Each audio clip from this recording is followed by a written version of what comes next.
Yo, what's good, y'all? I would like to welcome y'all back to episode 58 of the Vine Talks podcast. Today, on which I'm recording this podcast, is March 27th, 2026, and it is right now 7:48 in the morning. So, good morning to you. Before we get into the show, I just want to say shout out to my current, past, and new listeners. You already know I highly appreciate you. And shout out to everybody listening to this podcast on their favorite platforms. Before we get into the show, make sure y'all follow me on all of my socials. The links will be in the description box below. No matter where you listening to this shit at, it will be everywhere that you can see it. So make sure you follow me on everything, man, because I am literally everywhere. So with that being said, let's go ahead and get into the show. I just want to start off the show by asking y'all one question. How are you today? And that's a genuine question. Genuine question. I really want to know how you are. Let me know in the comments because it's a lot of shit going on today. And I tend to not allow anything to affect me, but I understand fully how this can affect others in a way that, you know, they are led on to a downward spiral. You understand what I'm saying? So I really just want to ask genuinely, how are you feeling today? How are you? How has your week been? How do you think your weekend is going to go? What do you have planned for the weekend? Are you going to do anything to make yourself happy or be around friends and family and that ultimately brings you joy? Like, what do you plan on doing this weekend that is going to benefit you? And it doesn't have to be monetarily. It doesn't have to be on a it doesn't have to be on a monetary standpoint, but you know, just emotionally, how would it make you feel? Physically, how would it make you feel? Mentally, like, what do you plan on doing this weekend? I basically say all of that and ask that question just to remind you to do something that makes you happy. We're in a day and age where we can do anything we want to, whatever, like, and the cliche saying as it goes, you can do anything you put your mind to, but that shit is so real. It's so real because I truly walk within that. And the more I do things, the more I open my mind to new things and wanted to learn how to retain information and then also give that information or speak out on that information or teach that information, it helps me in the long run. So make sure that you do what the hell you want to do. As long as it's not harming nobody else, obviously, but something productive. You know, we are creative beings. You know, a lot of people or a lot of us or a lot of y'all love to say that we are made from God's image, or we are made from God's creation. That means we have the essence of God or that goddess or the universe or whatever the fuck you believe in, right? We have that essence of that. That means we can create our own paradigm. It may not seem that way, but a lot of us, or a lot of you, but I can group us as a collective, a lot of us forgot the type of power that we had, or we never even knew the potential power that we could have, and that's right in front of us every single day. And you know you know exactly what I'm talking about. When you do certain things, you know you do that in an exceptional rate. When you speak on certain things, you become passionate and you know this to the T. You probably never even went to school for it, but this is one of the things that you're interested in, and you can speak on that to a T. You understand what I'm saying? Whatever you touch may turn to gold.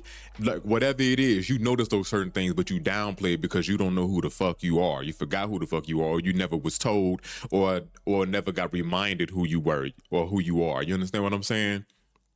So just remember, go and do something that makes you happy. And when you complete that thing, you can write it down, take a picture of that moment. You understand what I'm saying? If possible, or you know, tell somebody else about the experience, or you know, that following day, whoever you experienced that with, talk about it. Man, yesterday was such a great time. Or when the event is done, or whatever the case may be, like, damn, today was so much fun. You understand what I'm saying? Like, I notice I do that a lot more. Whenever I'm having an outing with my girl, I be like, damn, today was a good day and it's still going. Or yesterday was a lot of fun. You know, still talk about that thing just to keep it going. And that, I believe, brings forth more positivity, and it allows you to be grateful for those moments. You understand? Further than just being in the moment, but after being in the moment, you have to reflect at some point. I feel like that allows you to reflect on the good times, even though it just happened. You understand what I'm saying? And it's to motivate you to keep that shit going. Not to say there's gonna be a good time all the time, but you could do the best you can to make it that way. And whatever, and it can be a good time all the time because whatever's out of your control, it shouldn't even bother you in a way. You understand what I'm saying? Be aware of the shit and prepare and try to learn how to combat against it. But what's out of your control at the end of the day should not bother you. You feel me? So again, I wanted to ask, how are you today? I hope you're doing good. Do something that makes you happy today. Start right now, even if it's just sitting in silence because you haven't had that in a while. Just sit the fuck down. Close your fucking eyes. Don't have nothing on. Don't have nothing playing. And just sit for 5 minutes. Listen to that house settle. You come out of that shit, and you're gonna feel refreshed in a way. You're gonna be like, damn, I feel like I recalibrated a little bit. So make sure y'all remember to do what the fuck y'all want to do, and whatever makes you happy, you pounce on that and then 10x it and keep going with it, man. Keep going with it. Do not forget who the fuck you are. Realize that you have the potential to do whatever the fuck you want to do. If you want to be and I'm not trying to harp on this, but it's just like, damn, if you want to be a jump master, that's what I want to do, then you could do that shit. You understand what I'm saying? A jump master means to jump out of planes without having any aid. That's what I want to do. And that's what I'm going to do. That's what I'll get to do. You understand what I'm saying?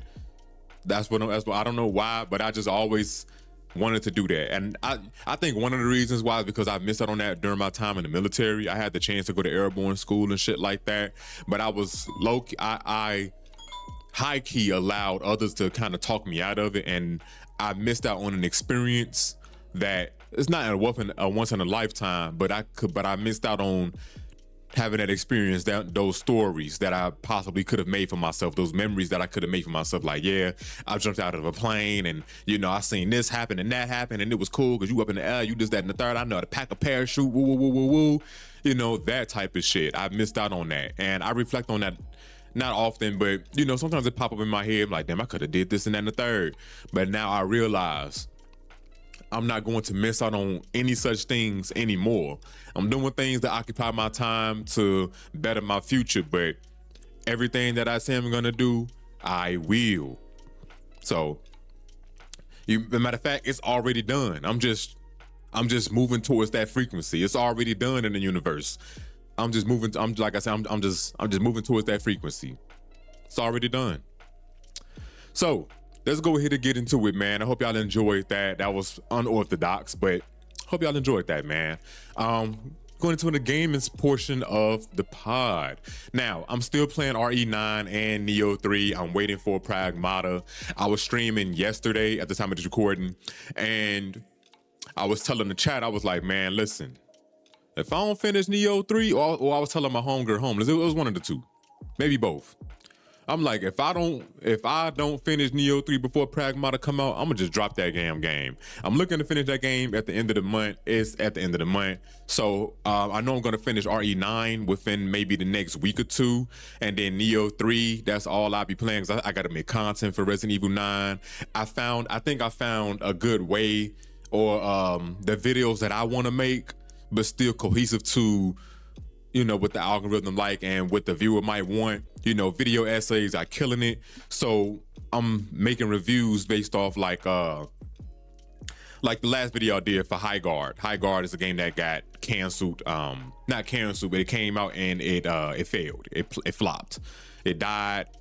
It is no more. The studio, Wilder Entertainment, they shut down the game. I enjoyed that game. I thought it was a lot of fun.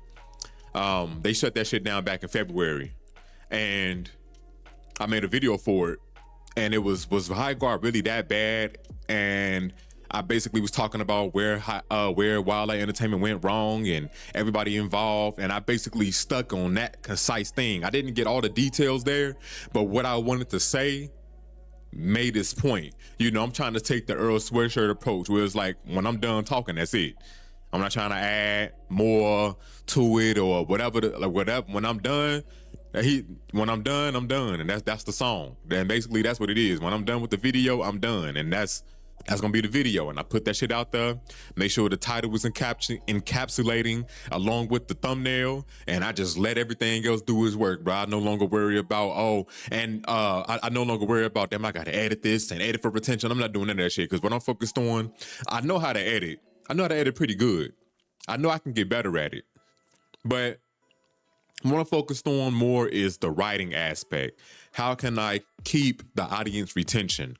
You understand what I'm saying? And I think what I'm doing from that video, that it allowed that. So I already have a couple things that I want to do. So like 10 things that I'm grateful for the video game, because I already do that. I already do that in the morning. I write down 10 things that I'm grateful for, but in the video I elaborate a little more on why I'm grateful for these 10 points or whatever the case may be. I don't know if I want to do like just 10, whatever number I stop at, then that's just what it's going to be. Same thing, the same merit for the video that I explained a little earlier. So that's what I'm going to do. So it's going to be like, is Resident Evil game of the year, or is Resident Evil really that good?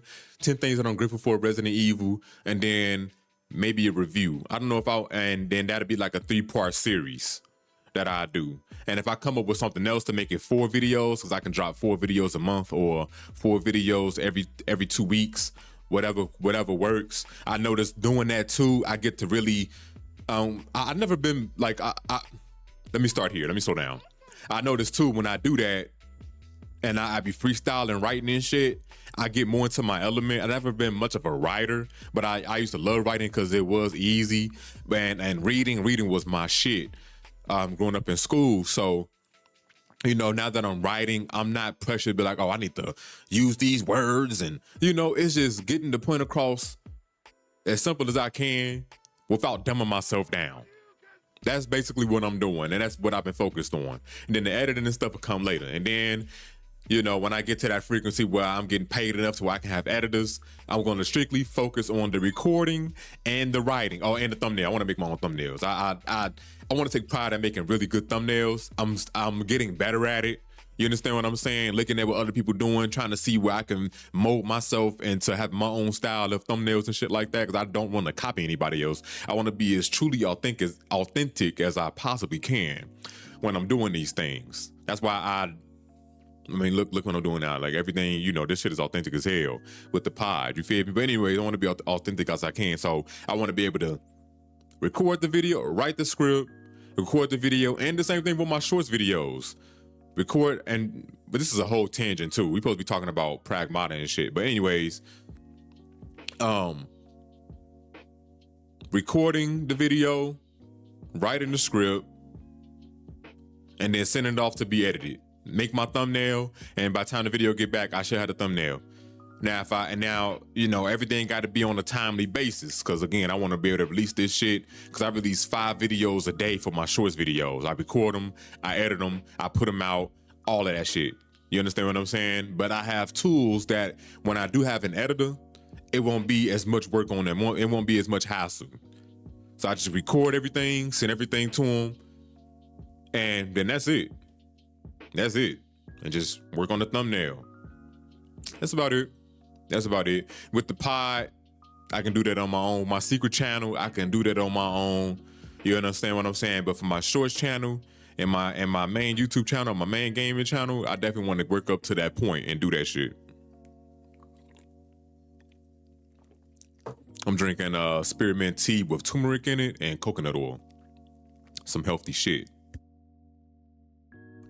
So anyways, going back to Pragmata, I can't wait for that game to drop. If I don't finish Nioh 3 before Pragmata come out, I'm just gonna drop Nioh 3. Nioh 3 is just way too long. I put in about 15 hours so far. I'm not even halfway through the game. That should tell you something. And I think Pragmata is gonna be a much shorter experience. I'm into the shorter experience games, especially with not having much time to play a lot of these games and got to allocate my time to all of this other stuff, to, personal shit, having a significant other, making sure my puppies are good, making sure I'm happy, editing, learning about it, continuing to learn about investments and, real estate, all of that type of shit, man. Just, it's a lot on my plate that I can't handle. You feel me? I don't want to spread myself too thin. I feel like what I'm doing right now, It's good. It's good. I have structure with it. You know what I'm saying? It's not the best structure, but I'm getting better. Over time, it's gonna be fucking, I don't know, ironclad structure. You feel me? Like, but I have structure. I have time blocks for everything that I do. Most of the shit that I do, I should say, and that's been working out very well. Having time blocks been working out very well for me. You know, I spend an hour here doing this. I spend 30 minutes cleaning up. I spend an hour here doing that. I spend 2 hours, 3 hours doing this. I spend 2 hours, 3 hours doing that. Next thing I know, within the 14-hour day, I done knocked out all of my goals, which honestly, the last couple of days, I've been knocking out my goals a lot quicker. All of my goals that I have written down for the day, I've been knocking them out a lot quicker. My goal is to get down to 4 o'clock. By the time 4 o'clock hit, I'm done with everything. That's looking over portfolios, researching real estate, land, and shit like that. Making my content, scheduling it, editing it, whatever the case may be, whatever I got for that day, I want to be done by 4 o'clock every day. And then the rest of the day, I can lollygag, bullshit, still, read, catch up on some read, you know what I mean? Continue to read comics.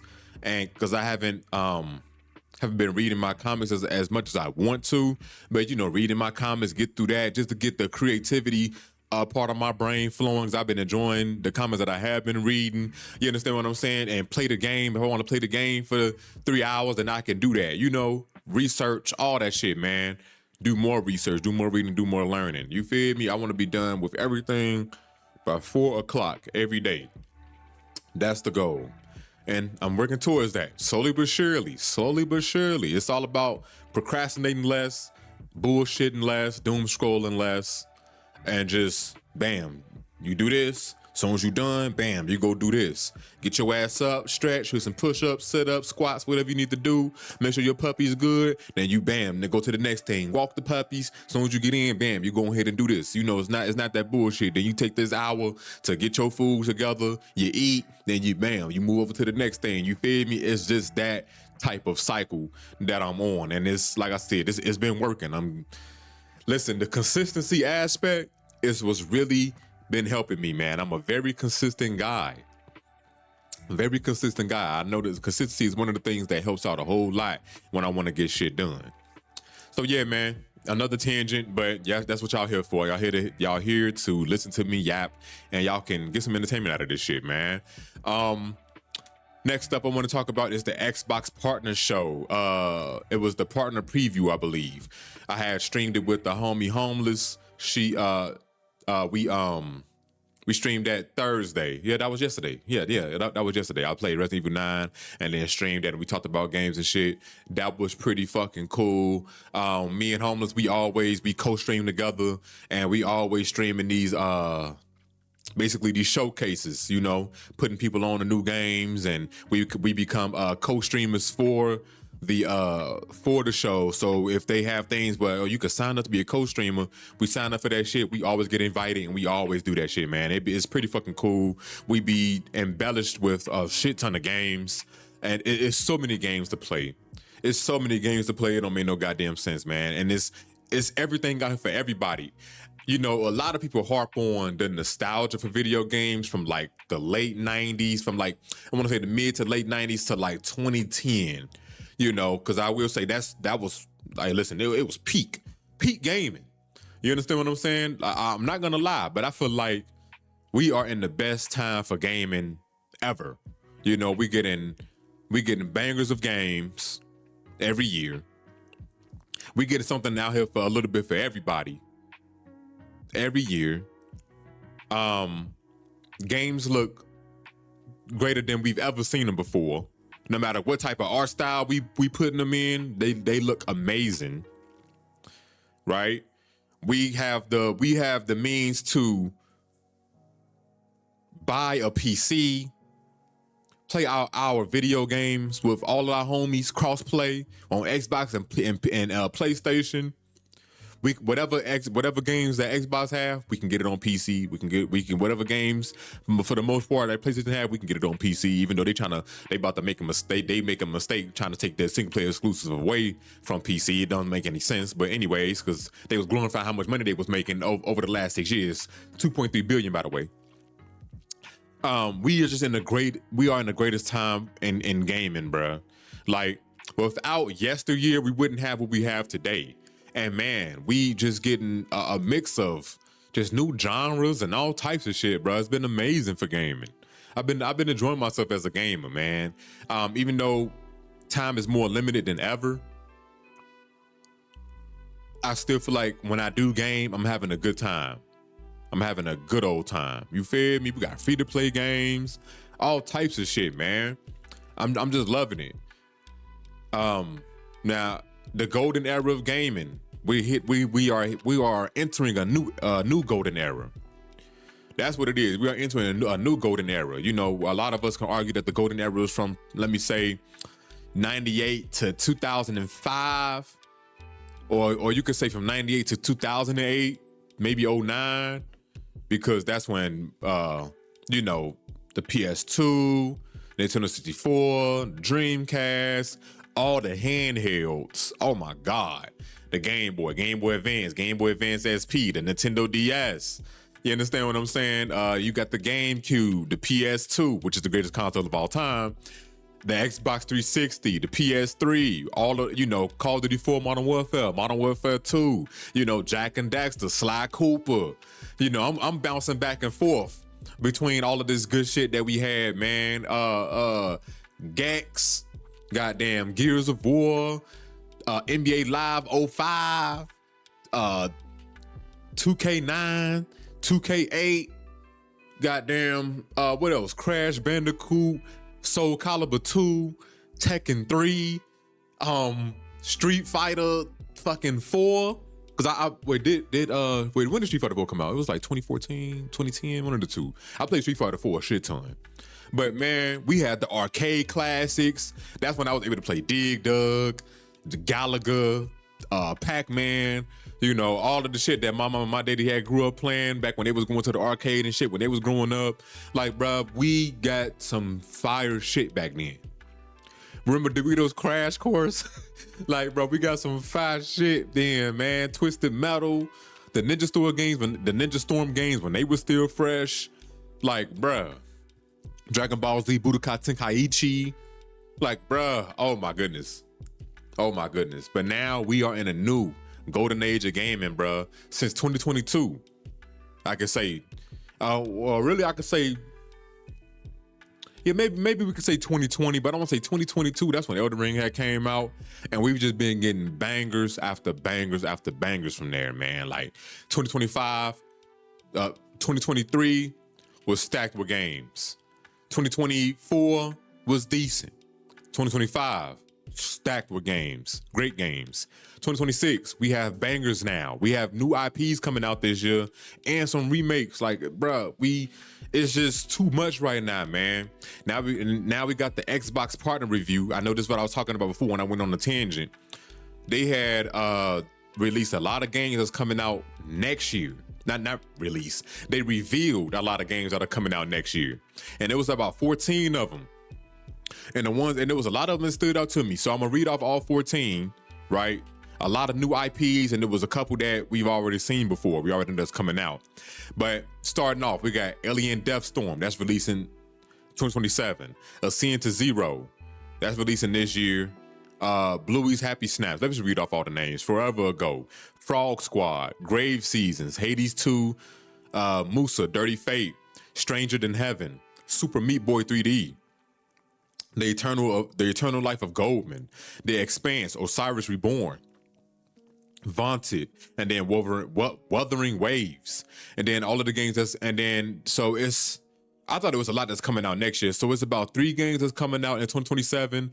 All of them I'm interested in, which is Alien Deathstorm. They abbreviated to ADS. Musa, Dirty Fate, and The Expanse, Osiris Reborn. I'm interested in all of those games. And then games that's coming out this year is Ascend to Zero. I believe that's a top-down 2D game. That should look decent. It's similar to like a bullet hell game like Brotato and Hades. Let me see. Grave Seasons. That's coming out June 2026. No, I mean that's coming out August 14, 2026. Let me see. Stranger Than Heaven. We don't have a release date, but they saying they're going to be showing us more on May 6th. So I'm definitely going to keep a lookout for the game. I think the same people that made the Yakuza series, they made Stranger Than Heaven, and that looks good. The brand new IP. Super Meat Boy, that's coming out in a few days on the 31st of this month. I want that game real bad. Depending on how much it costs, I'm going to cop that shit. Day one. The Eternal Life of Goldman, that's a 2D side scroller. That looks good. The Expanse of Cyrus Reborn, that comes out in spring. Oh yeah, y'all already know about that. So that comes out next year. And I think that's about it. All the games that I'm interested in. But they dropped 14 games, bro. They revealed us 14 games, and there was a couple that we already knew about, like Super Meat Boy, Stranger Than Heaven, Hades 2. That's already out, but that's just they gave us DLC. And Wuthering Waves. That's about it. Everything else. And I think the Expanse of Cyrus Reborn, and everything else was new. Man. So they showed us a lot of good games. It seems like 2027 is gonna be another stacked year, bruh. My wallet. I'm working hard right now to get these free games. I need them. Make sure y'all stay hydrated, drink out some tea, stay healthy. I'm working hard right now to get a lot of these free games, man. I'm trying to partner with a lot of these studios and, getting these creative programs like Capcom. I'm going to get into that creative program. I'm in that creative program. I already know it. Waiting for the approval. Then to go ahead and give me that. I'm getting into that shit, bro. And I can make content for all of these games. My bad, I hit the mic. I can make content for a lot of these games. And like I said, I can get a lot of free merch and, give some codes so that I can give away for the free. So yeah, man, they revealed a whole lot of games, and I can't wait to see what a lot of this gameplay is gonna look like for these games. I'm starting to ramble at this point. So yeah. Gaming is stacked this year. Stacked in 2027 is gonna be a fucking banger. One thing before I move on, I really do hope we get a revival of Perfect Dark Zero. In case y'all didn't know, that was a remake from Perfect Dark Zero from a game that came out back in like 2006, I believe, on the Xbox 360. They canceled that shit. They showed us gameplay for it, and it looked amazing. And they canceled it. Crazy. So yeah, man. Hopefully we get some news that's gonna be making a comeback, because man, that game looked like it had so much potential. Don't get it. That would have been a money maker, money printer. Now let's go ahead and move on, man, to get into these movies, bruh. Hey, me and my girl had watched this movie called Gaslit by My Husband. It's based on a true story. Crazy story, man. So basically, it's about this couple. They've been together since they was like 14. When they got together, dude was 17, she was 14. They ended up having twins, which I guess you could say they was like they miracle children, because they ended up having a baby before, but it passed away at birth. So years later, they was trying and they had two children. They had twins. Fast forward a little bit further, the wife, it turns out that the husband was a narcissist. The man was a gaslighter. It was a lot of shit going on within the house. Things that his wife could not explain, and she was going to him about it, and he was acting like, oh yeah, I'm gonna protect you. We're gonna make sure that we get this motherfucker. She thought that she was being stalked whole time. Spoilers, it was her husband. I'm not gonna spoil everything. Go and watch this movie. This shit was really good. It's on Netflix. It's called Gaslit by My Husband. Oh shit! It's a dog barking outside, and the dog's about to go crazy. It's a schnauzer too. I want a schnauzer bad. I love my puppies. I'm not ever gonna get them away. But if we were to get a third dog, we're getting the schnauzer for sure. I don't give a fuck. But anyways, that's neither here nor there. Got distracted. So you fast forward, whole time it was him. Now they did a really good job. To make it seem like, oh, is it really him? Like, is he really the one that's like doing this shit? Like, he has something to do with this. I called it early in the movie. Like, he got something to do with this shit. I don't know what it is, but whatever's going on, he got something to do with it. The dude was just acting too strange. Like, man, if I talk more about the movie, I'm gonna spoil it. Y'all gotta go watch it. It's called Gaslit by My Husband, based on a true story. It's really good. I will say the guy that got arrested, he is doing life. He got 25 years. He got 70 years in prison and 25 years probation. So yeah. Dude is a fucking idiot too. Oh yeah, and he was a fucking idiot. Oh my God. Y'all gotta go watch it, bro. Go watch it. Sit down with your significant other, or if you don't have one, it don't matter. If you by yourself, go watch it still. Really good movie. You're gonna be like, damn, this nigga was dumb as hell. Dumb as a bitch. Dumb as a box of rocks. Now let's move on. Go watch that movie. I'm halfway done with the real estate investing book that I had bought. I'm halfway done with it. I'm on like chapter 5. Or I'm about to be on chapter 5 in a few pages. I'm learning a whole lot. Giving me a lot of ideas. I'm stuck in between on how I want to do things now, even though I'm still learning about real estate and stuff like that and how everything works. Learning about a lot of tax benefits. So I see why a lot of rich niggas own real estate and why they never sell their real estate when they buy it, no matter the condition of the property. Because even you can tear down a home and still own the land. I'm looking it up, but I heard somewhere that when you buy property, when you buy the house, you're supposed to buy the land that come along with it. I'm learning about that. So with that being said, land doesn't depreciate. Only the houses do. I'm learning about that, about depreciation and appreciation, and how you can write certain things off on your taxes. So if you, say if you invest in a crypto or some shit like that, and you take capital gains, and you have to pay a capital gains tax, you can offset that by owning real estate or some land, based off of the depreciation or some shit like that, right? But you can offset that. And I think that is pretty fucking cool. You can save a whole lot of money. And then that money that you save can go towards your next investment for a property, or you can invest it back into a crypto or gold or what the fuck you invest in. But I'm learning a lot about that shit, man. I see why a lot of rich ass niggas own land. Say if you financing it, you won't, and you're renting it out, it's gonna be very hard for you to make enough money to pay the rent, to pay that mortgage. But if you own the property and say you are collecting rent on it, my bad, I had a brain fart. And say you are collecting rent on it, even if you don't make enough to pay the mortgage on it, you can offset that on your taxes. You can always write it off. You can write that shit off, bro. I forgot exactly how a lot of that work, but you can offset your losses. You can offset your gains with real estate. Shit is fire. I'm learning about a lot of these loopholes, and I'm not trying to avoid taxes, but I'm gonna be paying minimum as much as I can, and because that's what will come with the territory of investing on real estate and land and shit like that. You understand what I'm saying? I can put my money towards my own charities and shit like that, my own nonprofits that actually help people, and that's money that's going right back to me. The money that's going right back to me. Drink y'all tea. You know what I'm saying? Life insurance policies, that's money that's going right back to me. I'm trying to keep as much money as I can. They say it's not about how much money that you make, but it's about how much money that you keep. You feel me?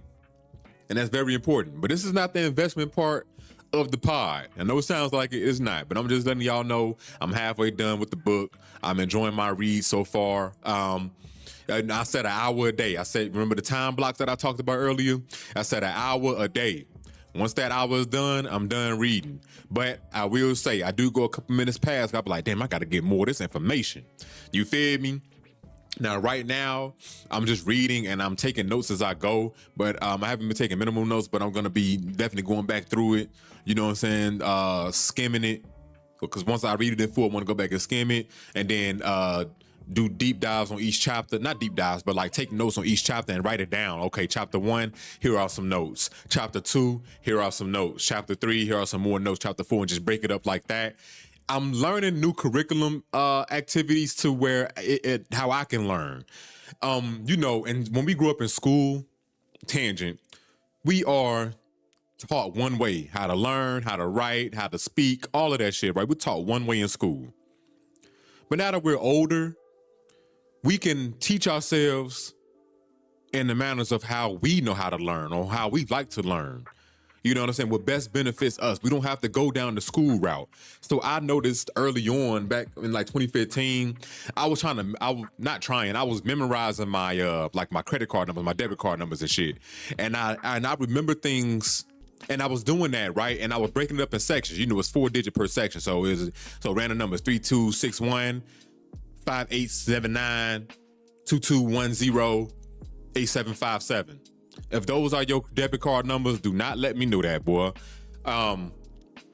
Just giving random, right? And I was remembering it because I was breaking it off in sections. I noticed that I learned things by breaking certain stuff off in sections. Like, so I'm not a crammer. I can't cram. I know a lot of you college niggas, y'all understand. Y'all cram before the night before it's time to take a test or whatever the case may be, and some of the information you either get it or you don't. Me, I don't. I gotta do things at my own pace. So I break it off, and so I do everything in whole. Then I go back and break it off in sections. Okay, this paragraph, I take time. All right, what I learned from this.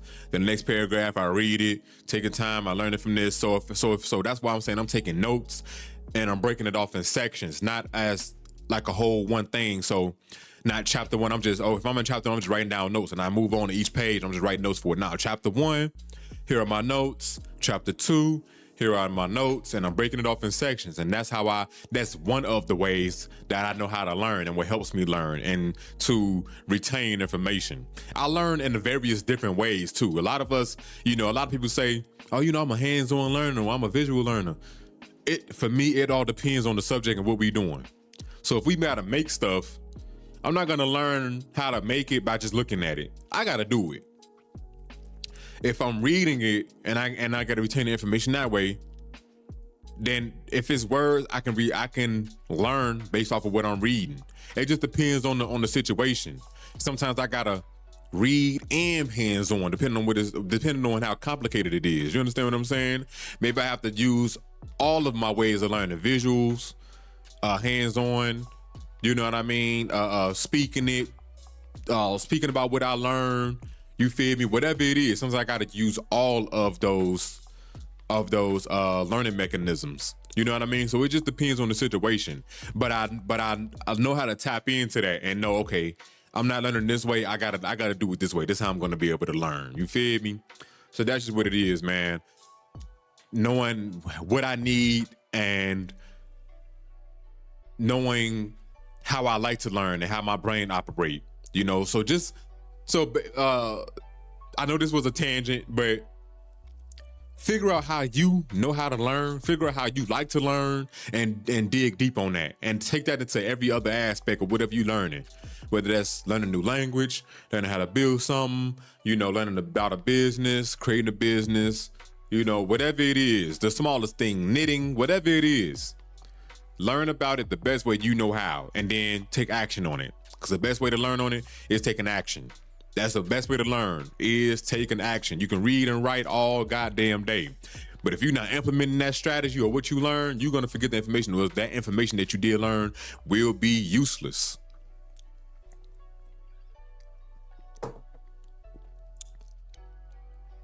So that's basically all I had to say about books. And let me go ahead and pull up Spotify. I was conflicted on what song that I wanted to play for y'all today. But Alicia G just dropped the album. I'm gonna listen to that later. I didn't even know. It's 20 songs. It's short, but 20 songs is crazy. Real short album, but 20 songs is crazy. Okay. You don't know who Alicia G is, go look her up. Her music kind of grew on me, I'm not gonna lie. She can rap. I ain't gonna hold you. Shorty makes some fun music. Shorty make fun music. So, again, I didn't know what song that I wanted to play for y'all today, but as I move on through this topic, I know I'm gonna find something, because I found a whole lot of Chicago artists, and I don't know if I want to play one song from them or whatever the case may be. But before we get into it, since we are on music, talk about Lil Russell real quick. Now, if you know who Lil Russell is, then y'all understand why I'm speaking about him. It's not really about him, but it's about the people involved with it. You feel me?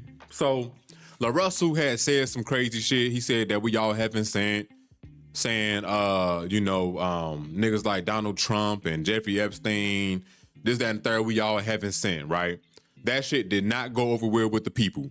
Motherfuckers was not fucking with that shit. And rightfully so, I get it. People got the right to be mad. You know what I'm saying? A lot of, I kind of get what he was trying to say. Like, oh, we all God's creations and shit like that. But I think what he said, he worded it differently, right? God creates things, the devil take control of it if they let it. You understand what I'm saying? So, a lot of people were mad about that shit, right? And again, rightfully so, he was fucking tweaking. It was like, come on, bro, what are you talking about? These niggas are not heaven sent.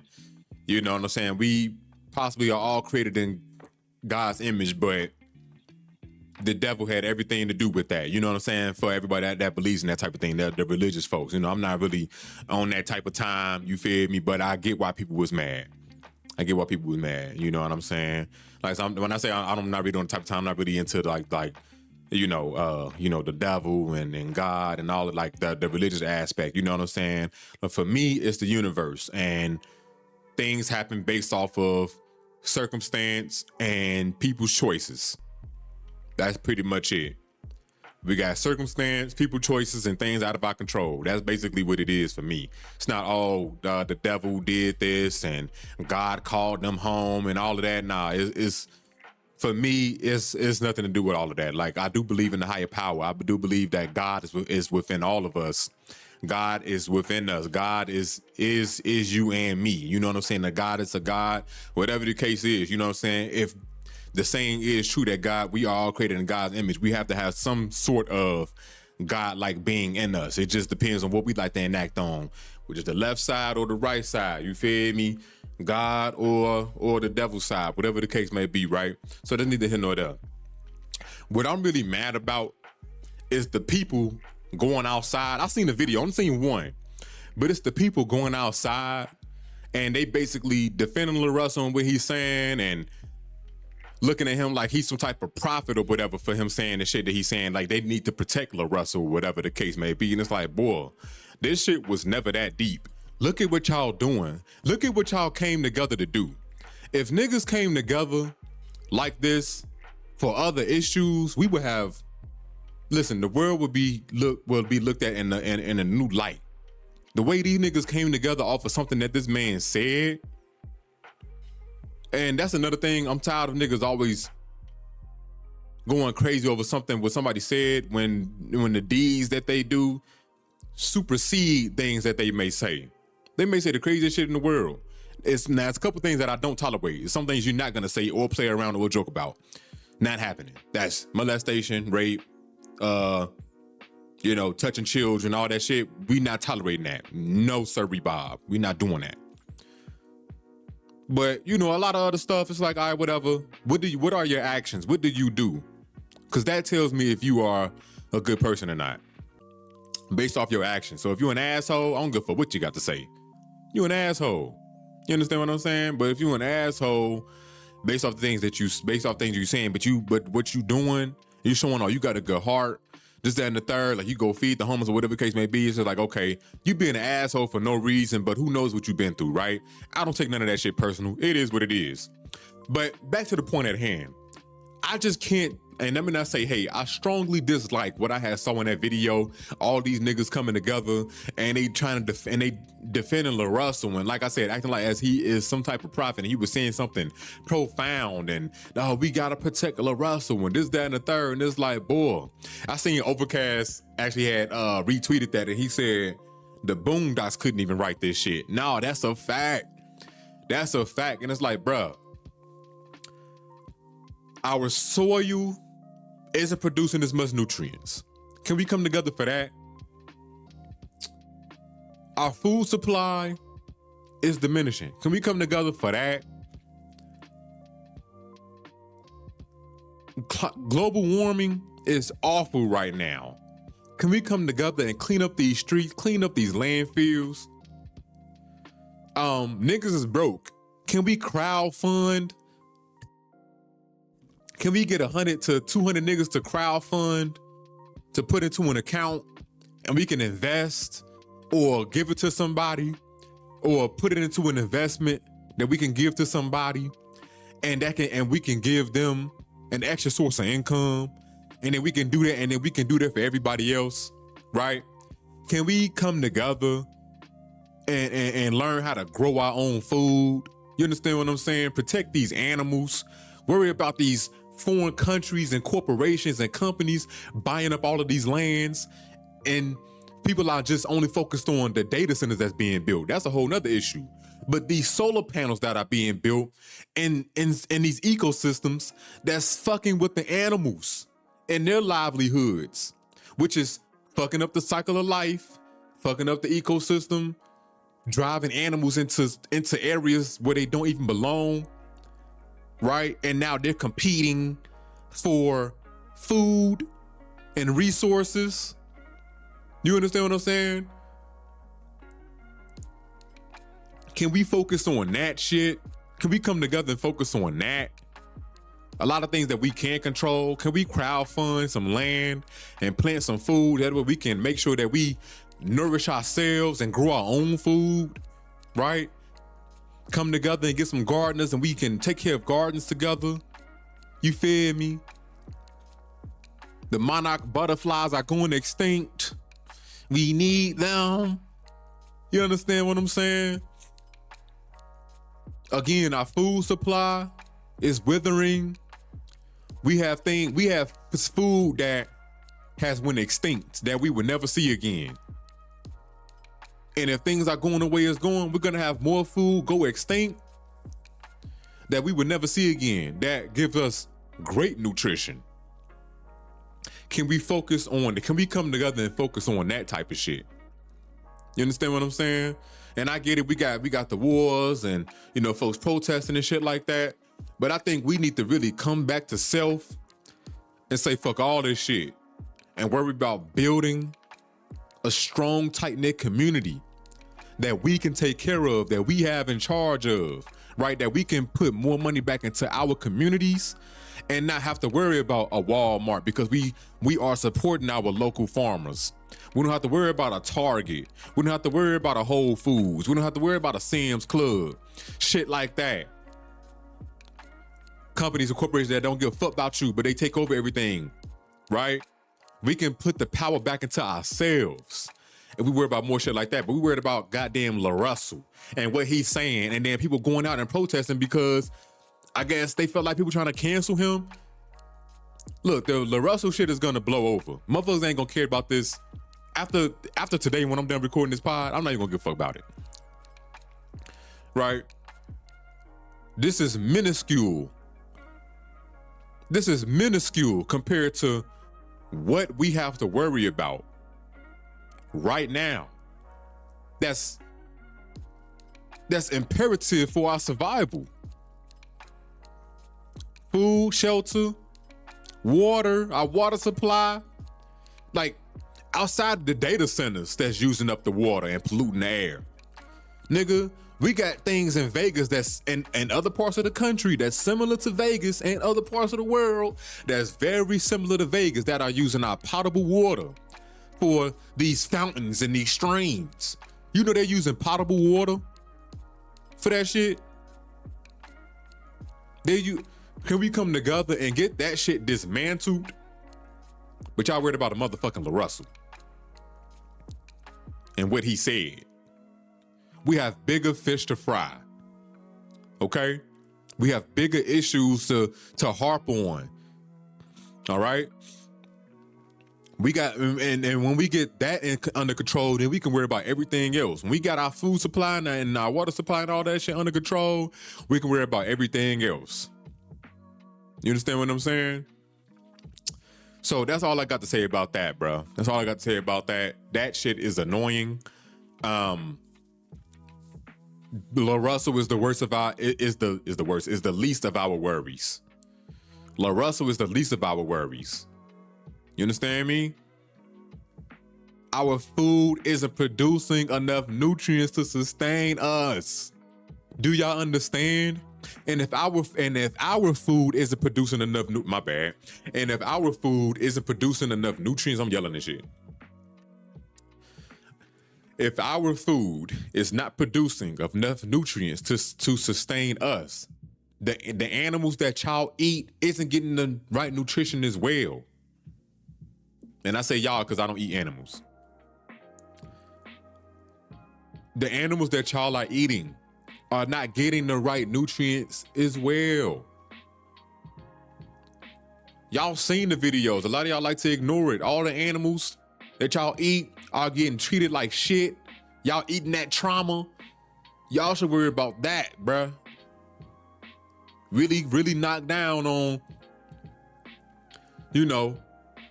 hey, y'all need to start treating the animals better. Y'all can still eat them, right? Because I know y'all ain't gonna stop. And that's okay.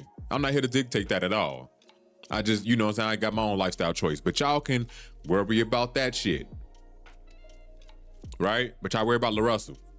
But we matter of fact, we'll get into that maybe later in the pod. Maybe. I already harped on it here and during the music portion. That was not my intent. But we'll talk about that later. We'll talk about that later, bro. Because I'm just sick of people worried about the wrong shit. We got so many issues going on right now. This is what y'all harp on, La Russell. All right. Anyways, so I found a lot of new Chicago artists. Man. Just been very curious, looking up features and shit like that, and seeing who Spotify's recommending. Who I've listened to. I've been doing a lot more of just listening to that artist. I'm looking up the features that they have on their songs as well. And man, I found a lot, bro. So let's go ahead and get into it. It's a few Chicago female artists and one female artist from Dallas. So let's go through the names. Jovan Landry, Dai, D-A-I, Asha Omega, Ifeni Ellsworth. I don't know if it's Mate or MVTE. I believe I mentioned on the last episode of the pod. And then the last artist that's from Dallas, her name is Perfect. All of these artists sound different. Now, let me exclude Perfect real quick because she's from Dallas. All of these Chicago women sound different. They all can rap. Ifeni can sing. They all can rap. They talking about some real shit. They really embody the Chicago culture. You understand what I'm saying? And a lot of them from where I'm from, the South Side. Very unique artists right here, man. I love discovering new artists, especially new female artists, because I feel like they still today, even though a lot of the mainstream female artists been getting pushed, I still feel like a lot of female artists don't get the respect or get the push that they deserve still to this day. And I want to make sure that I'm one of the ones that push them to the forefront as well. Because these women are fired. These motherfuckers can rap. You understand me? These motherfuckers can rap, bro. My favorite out of all the Chicago artists right now is two of them. It's Ifeni Ellsworth and Mate. Like I said, I don't know if it's MVTE or if it's Mate because it's MVTE, and I don't know if that's meant for a upside down A. I think it is. So maybe it's Mate. But they hard, bro. And then Dallas, and then Perfect. She's from Dallas. She can rap. She rapping about some real shit. She rap about some shit that, they get your mind thinking of whatever. And her aesthetic seems like she wouldn't even rap about that type of shit, but she real rap about that type of shit. You understand what I'm saying? Just go look at who I'm talking about, bro. So again, the Chicago female artists, Jovan Landry, Dai, Asha Omega, Ifeni Ellsworth, and Mate. And then Perfect from Dallas. They hard, bro. They hard.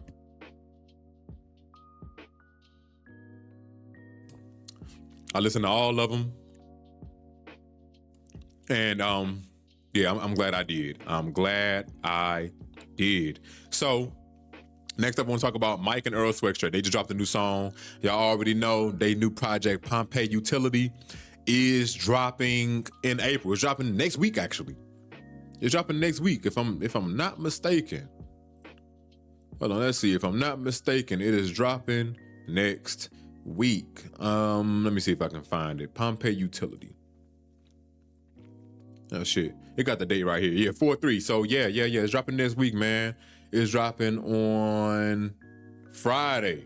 It's dropping next Friday. So I will be listening to this album. It's a double album. I'm gonna listen to it and I'm gonna talk about it on the pod.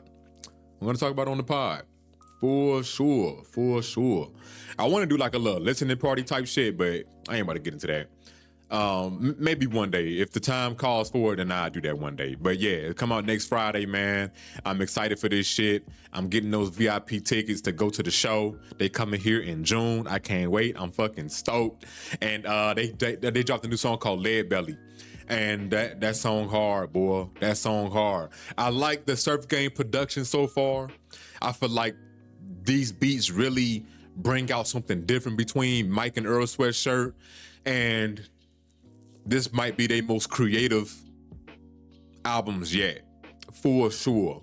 The only thing about this, I really do wish they had more songs together on both these albums, but we got about 3 or 4 of them, and I'm happy with them, man. I'm happy with them, for sure. So I can't wait.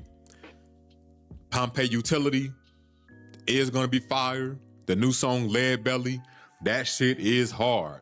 You know what? That's what I'm gonna do. I'm gonna play a song. Oh, Samara Sin just dropped the album too. I forgot about that. I don't even know. She just dropped, I think this is an EP. But it's 7 songs. I forgot to mention this. But it's 7 songs. This shit hard. I fuck with it. Experimental for sure. She really showing her range, that she can make those high, she can make raps off those high tempo beats. She can sing a little bit, you feel me? And she can rap her ass off. Full stop. She can rap her ass off. So go listen to it. It's called Detour. The songs that I liked the most off this bitch was Oh Shit, Bushwick with Overcast, and Highest. I like those songs.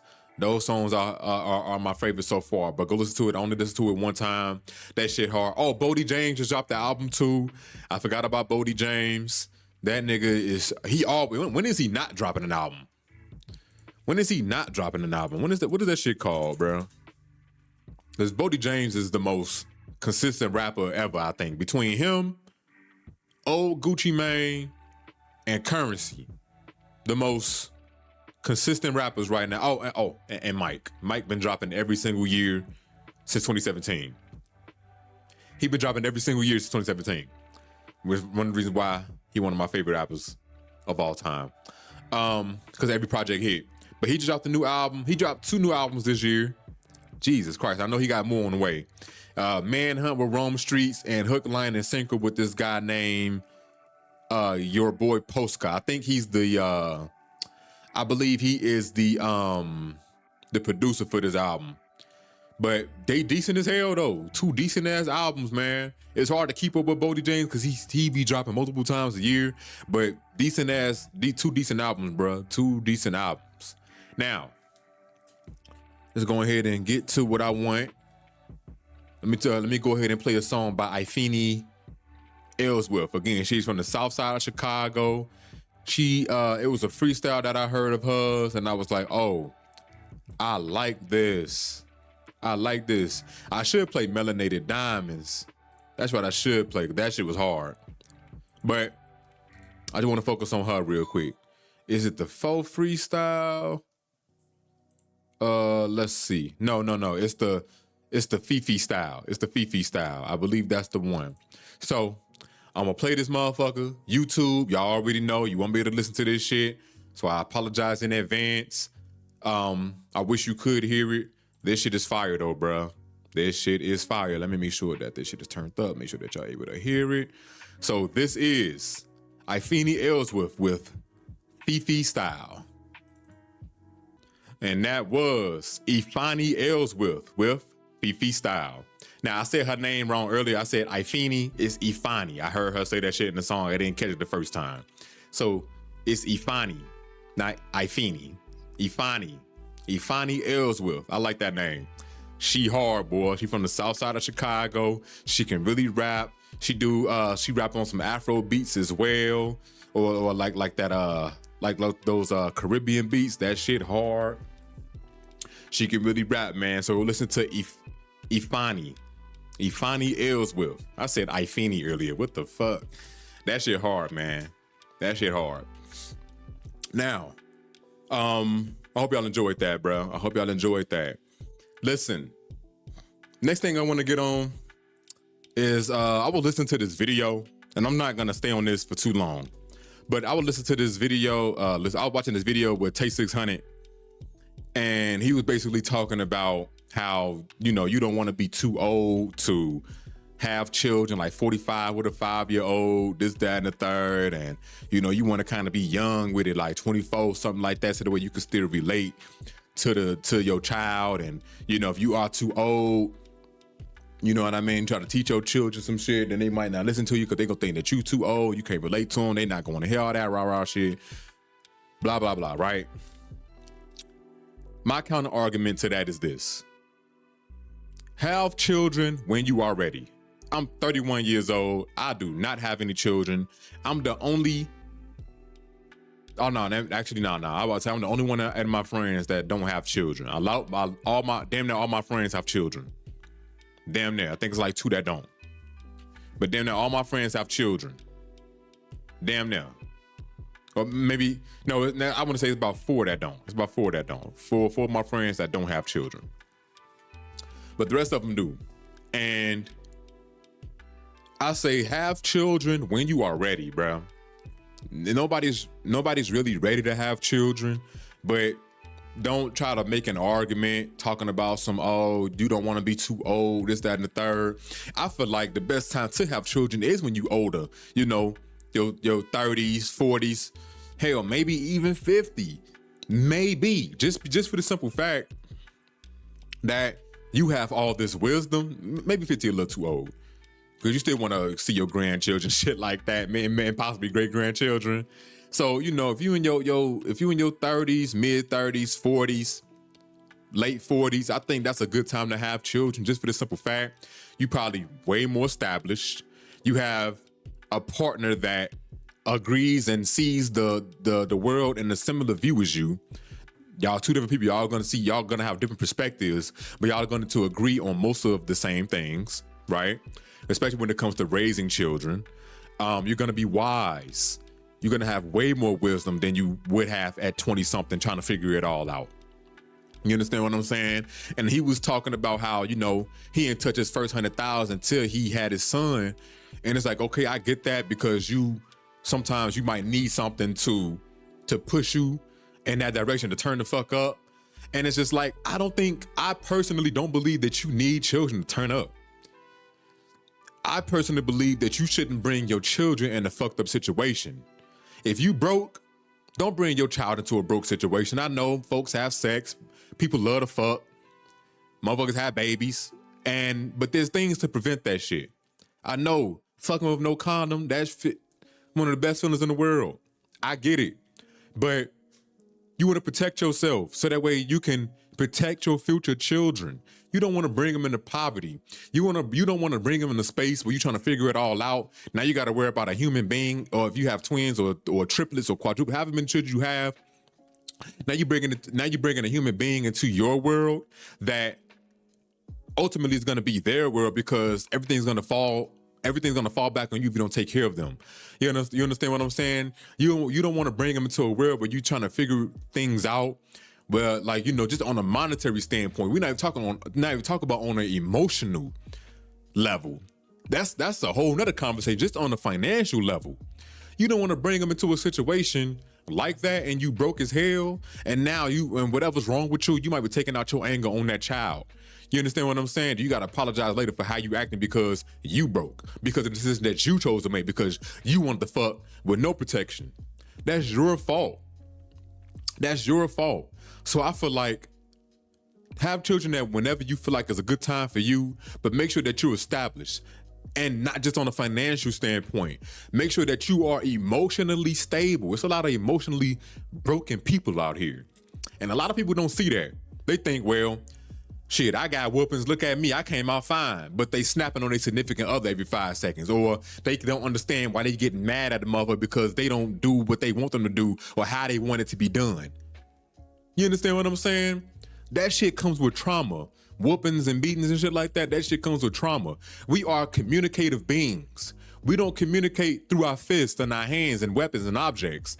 That's forcing a motherfucker to do what you want them to do. You don't operate like that.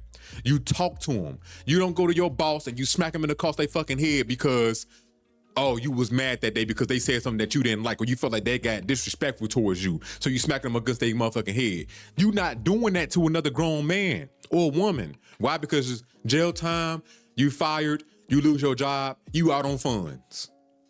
You not doing those things, but because that child is helpless, it's a tangent, but we're gonna bring it back full circle. But because that child is helpless and can't defend themselves and they're aggravating you for a little bit, because you decide to bring them into this earth, and you feel like, damn, this motherfucker ain't listen. Let me hit this motherfucker to get them to listen.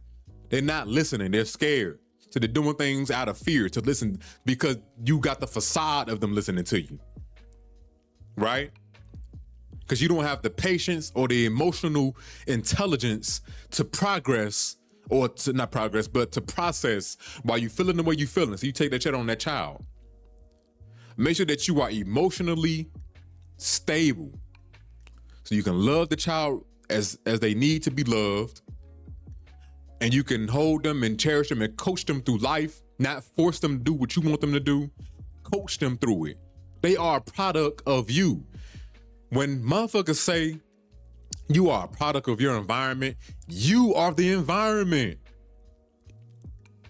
So if you out this bitch cussing and screaming and yelling and you doing all that in front of your child, what you think your child about to do? Because they're sponges, right? People love to say children are sponges until it's their child. Their child no longer a sponge. They just know what the fuck they doing. So if you really believe that, you should act in that manner. If you feeling upset, walk away, leave the room. Show that child how to process their emotions so that way they don't grow up a filthy human being like you and push those emotions on other people.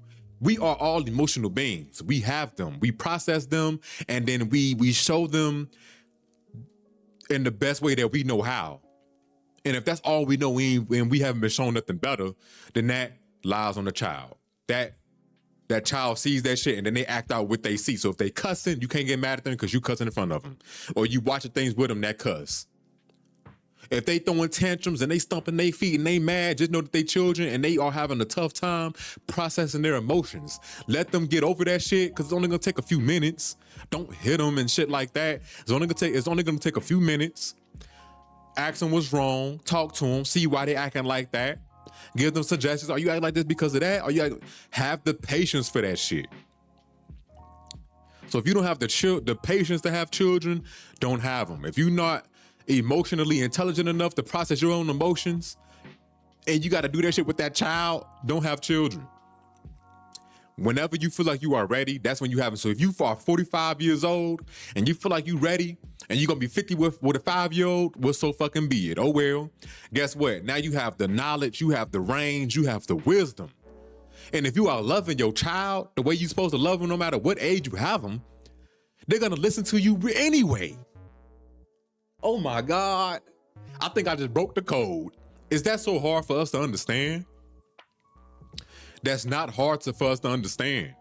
If you are loving your child and you showing them the right way to do things, they are going to respect you and they're going to listen to you and and you promote good habits with them. It starts in the womb. It starts during conception. And it's not just what the woman does while she's pregnant, but the man as well. The man there and being present and talking to the baby, talking to the belly, rubbing the belly.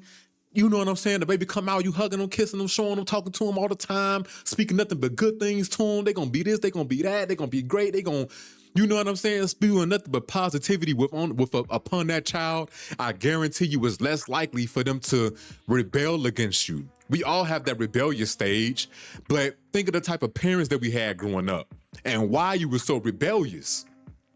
I know why I was. Based off of my circumstances and my environment. And you got to look at it that way too. You are the environment. You understand what do you understand what I'm saying?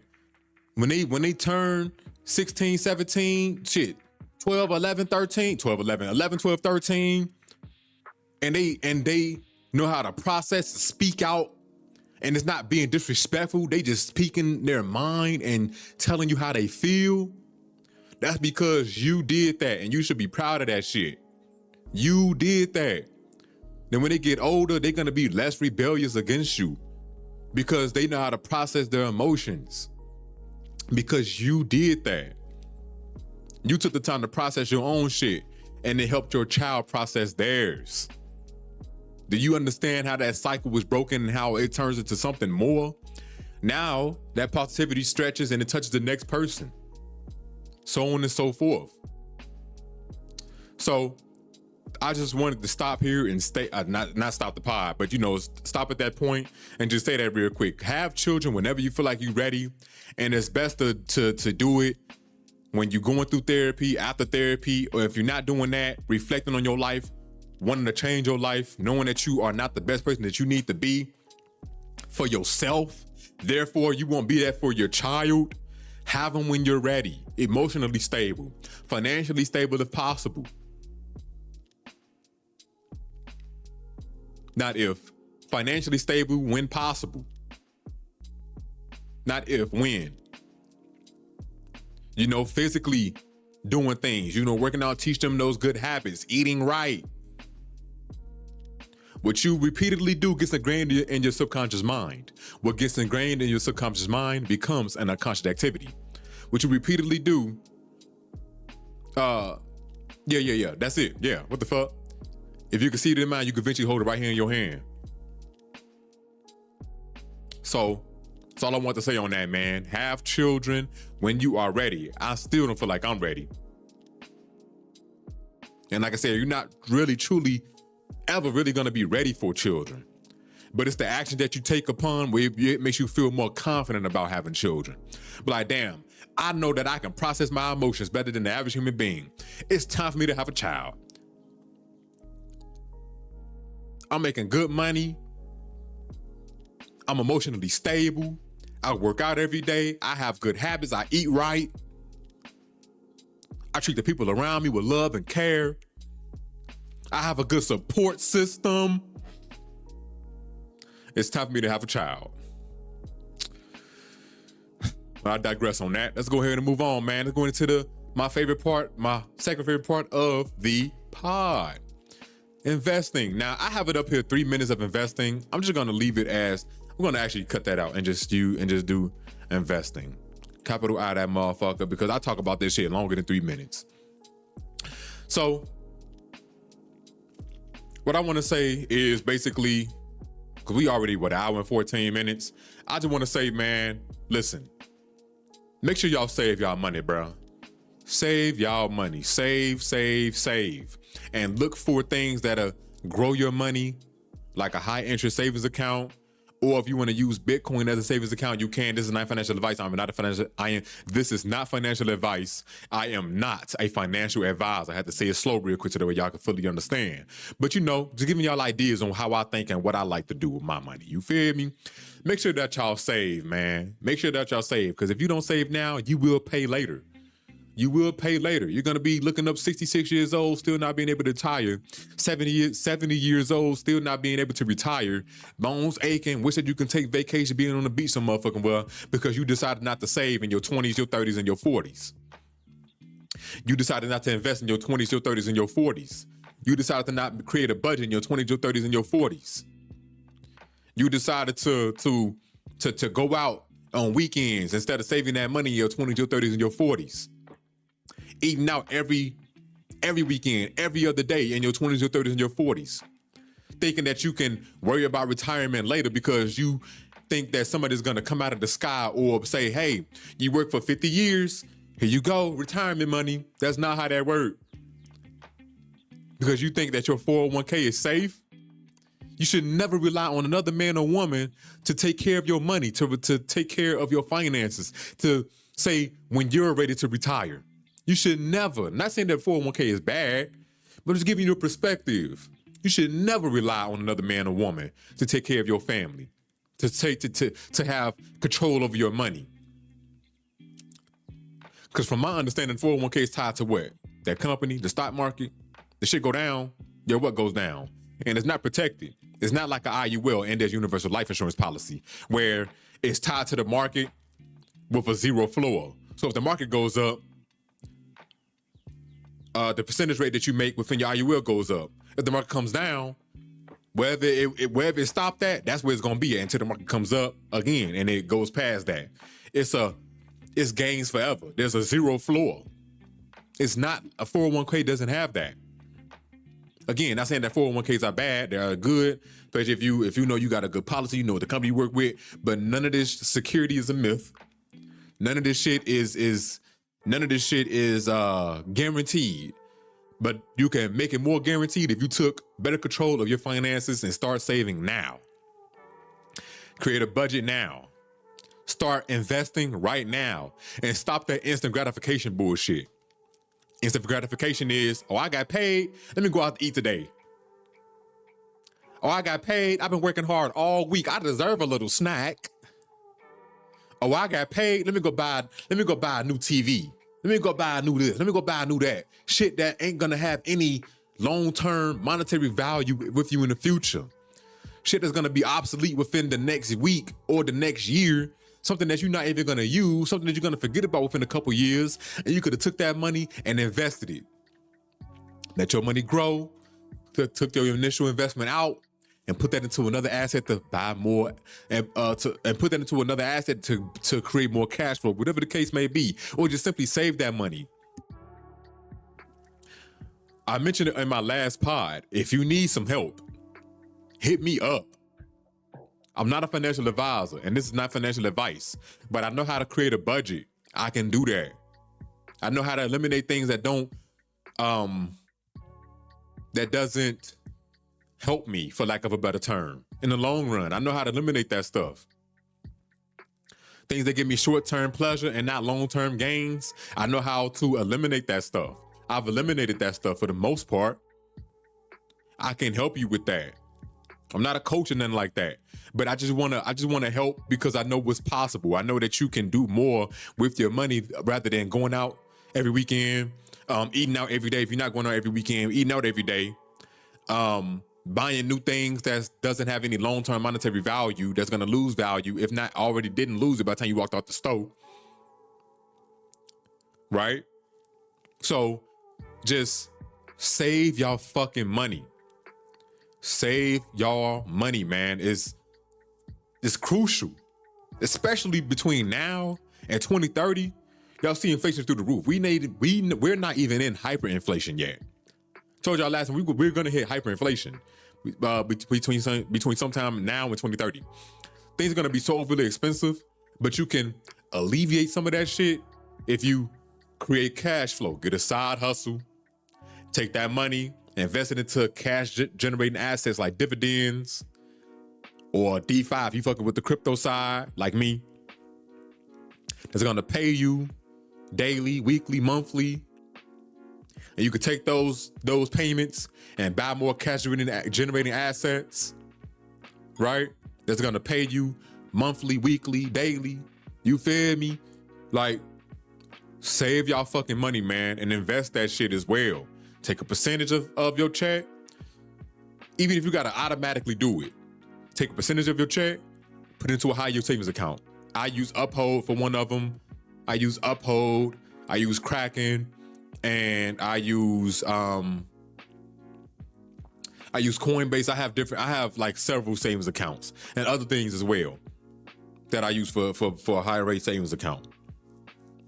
Right, I'm making 3.7% on my money right now. I'm about to make $4 by the end of this month. My next payout, I should have about $4. I'm gonna take that $4 and I'm gonna put it into an asset that's gonna grow. Gonna buy an asset. And I do this shit every month, every week. Every time I get paid, I'm putting it into assets that grow, that create more cash flow, that give me more money. So by the time I'm 50 and I'm making 30, 40, 50 grand a month, you fed me, and I'm only living off, let's say 5. I'm growing my own food.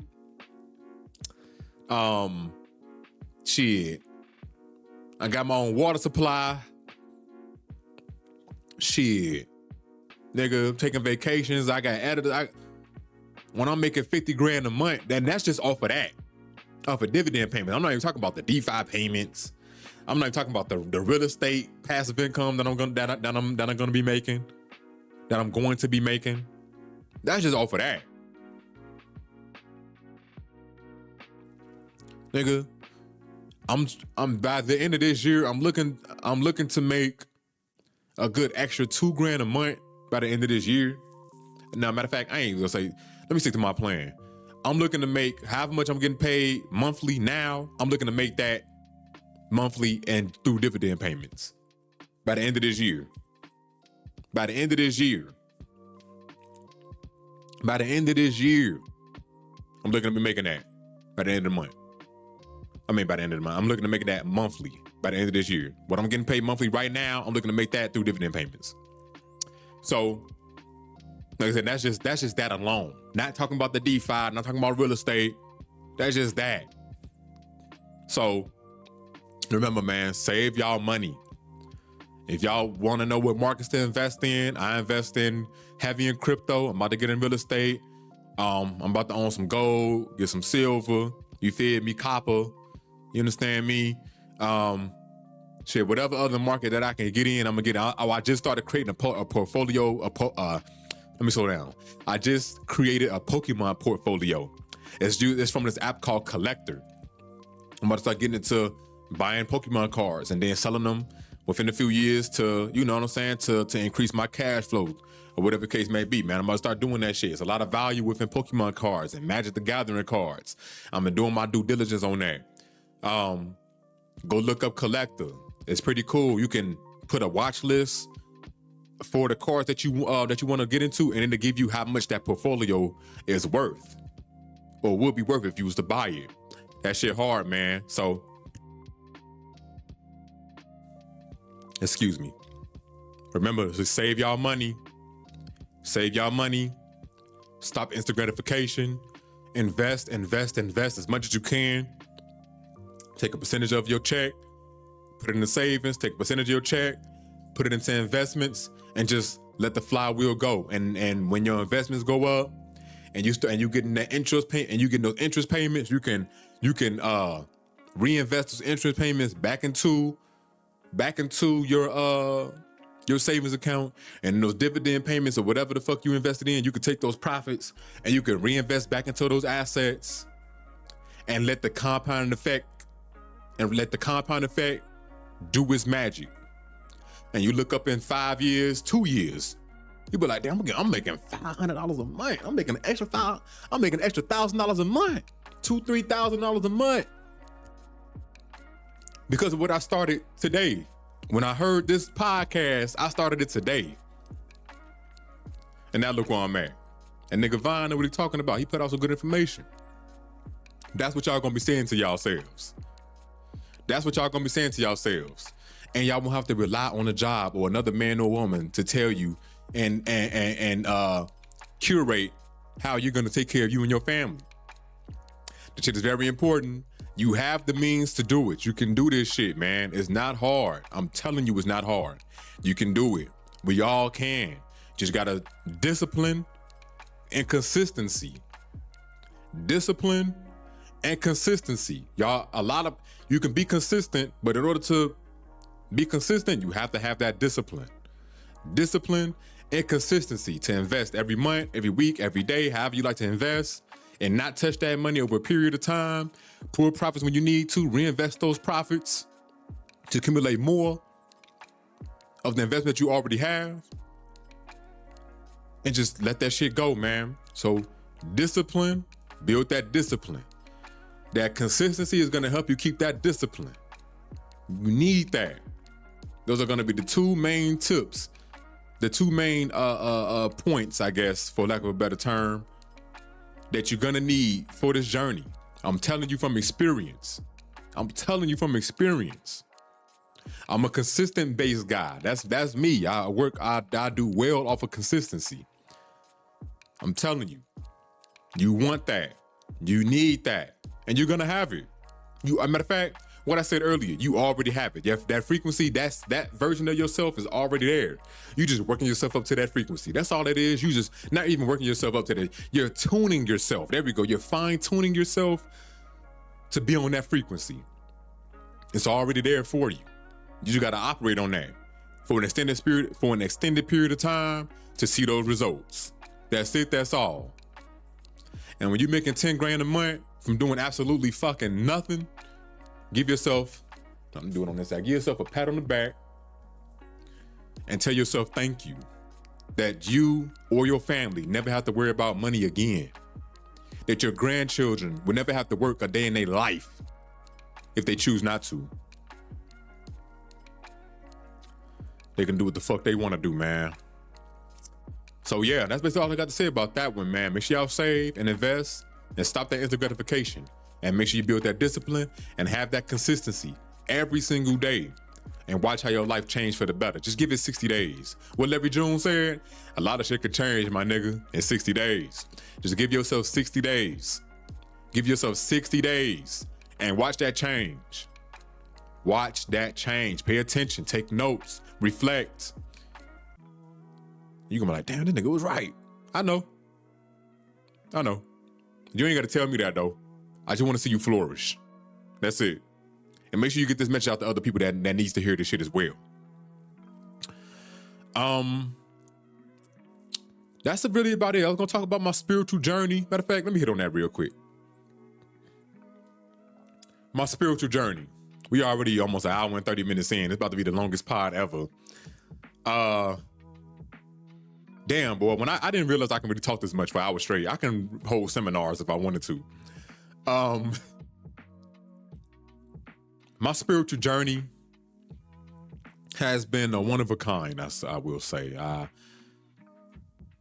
started my spiritual journey when I was 18, turning 19. Actually, I want to say I started my spiritual journey at 17. I started my spiritual journey at 17 years old. Shout out to Absol. You know, him talking about the pineal gland and, you know, DMT and, you know, shit like that. I started learning more about spirituality and the pineal gland and, you know, your third eye and just being open and awakened to that type of thing, right? This supersedes what y'all seen over the last 6 years. Over the last 6 years, y'all seen a whole lot of people talking about the spiritual journey and opening your third eye, this, that, and the third. I've been doing this since I was 17. I'm 31, and I'm still on this spiritual walk, and I'm making it stronger than ever. And I love that for me. I'm meditating now, but then, like I said, I wasn't really akin to the meditation and all of that type of shit. I was just reading about spirituality, watching documentaries on spirituality and you know, third eye and shit like that. And just trying to figure out what everything means for me. And what everything means for me is making sure that I am taken care of first and foremost, so that way I can take care of everybody else around me that I choose to keep around me, right? Learning that I don't have any worries for shit that is out of my control, but what I can control is my own paradigm, and I fully believe that I have full control over what I want to do and what I get to do to get there. You feel me? I've been on this spiritual journey for so long and it's never gonna stop. And I love that. Like I meditate, I visualize, I speak good energy to myself all the time. You know how you be like, oh my dumb ass, like I'm starting to do that less and less. Like if I make a mistake, that's just what it is. I don't harp on it or make a nasty comment towards it. You feel, well, I'm a dickhead. I don't do that. It is what it is. And I'm going to do better. You feel me? But all of these years took years and years of hard work and making dumbass mistakes and having these learning lessons to really see like, damn, boy, you came a long way from when you were 17. You know, I talk about it all the time. When I was in the military, I kind of lost that sense of myself, of that spiritual journey, right? The decisions that I made during that time, and you know, just wasn't the best human being. But now, being out of the military, getting back to who I learning, remembering who the fuck I was and the journey that I was on, retaking that journey after me getting out of the military, and now I'm like an oak tree. Nothing can rip me from my roots. Nothing can blow me down. Knowing that I create the timeline that I want to see for myself is just remarkable, man. It really is, and I love that for myself. You feel me? I'm always speaking positivity into myself. I don't give a fuck what the circumstances is outside of me, but I know I'm always gonna speak positivity with myself.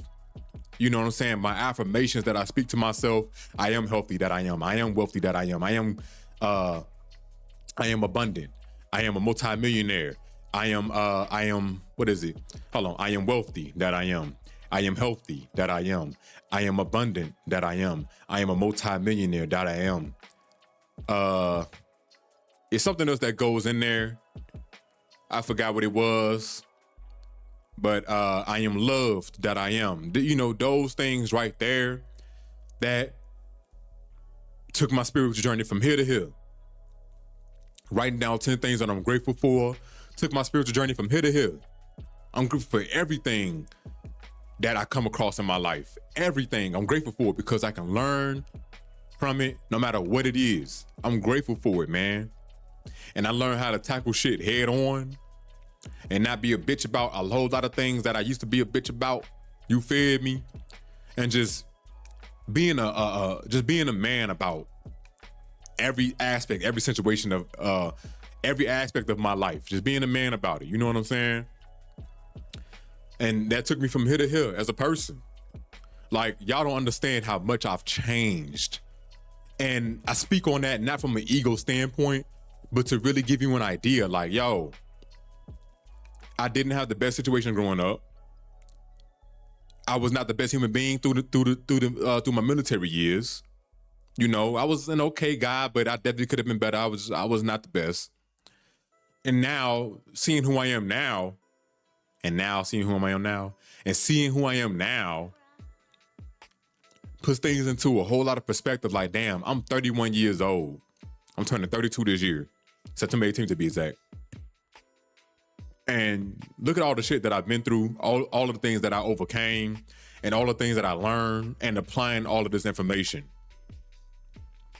It's just been it's been an amazing journey so far, and I know it's only getting better from here. And I hope that you feel the same way about yourself. Whether you have not made that change yet or you have already, you see how far you've come. And you don't forget where you came from. And you realize that version of you, that frequency that you was fine-tuned on, is no longer part of you anymore.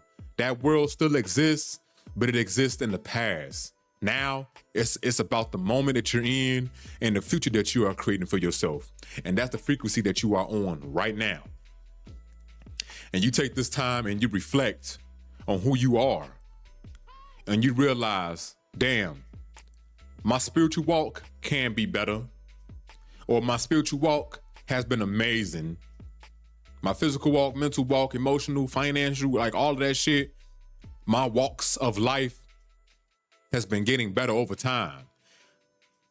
Also celebrating my small wins, not, oh, when I hit 1,000 here and this, that, and the third, it's like, okay, I hit it, it's time to move on. No, hey, I did that shit. Give yourself a little golf clap, you feel me? Then you move on. That took me from here to here. Nothing that you do out here is minuscule. When you look at the grand scheme of things, nothing out here that you do is minuscule. It's great. What other people might see, other people might downplay what you do, but fuck them people. They don't matter. What matters is you and how you feel about your accomplishments and how you feel about what you're doing on this earth. You know if you're doing enough or not. And if you know you ain't, where can you turn that gear to kick it up a notch and then take you where you need to go? That's what matters. That's it. That's all that matters. All right, so we are an hour and 36 minutes in. I think this is the longest pod I've done. I keep saying that every episode. But man, I'm happy to be here. I'm happy that I'm able to express myself. I'm able to speak on these types of things with the knowledge that I do have and continuing to learn. And the more I learn about myself, the more I can teach, the more I can, give sort of pseudo guidance. Because again, none of this is advice. None of this is I'm not an advisor. I'm not this is not financial advice. I'm not a financial advisor. I'm just speaking on basically how I feel about the earth and the world. And this is one of the places that I can do that. And I feel comfortable doing it here. And how I think and my perspective and get y'all to see and get y'all to get a perspective through my lenses. You feel me? I'm happy that I'm able to do that shit. I can do what the fuck I want to do out here, and I'm really doing that. And you can too. You can do what the fuck you want to do. Always remember that. You don't have to stay on a traditional shit, whatever that means. You don't have to worry about that. You can do what you want to do out here and still provide for you and your family. Always remember that shit, man. You have the power. The power is in your hands. It's within you, and nobody can take that from you as long as you don't allow it. All right. So with that being said, man, I appreciate y'all. I will see y'all last on the next episode of the Von Talks podcast. Y'all make sure y'all exercise, drink some water, and fucking relax. Peace.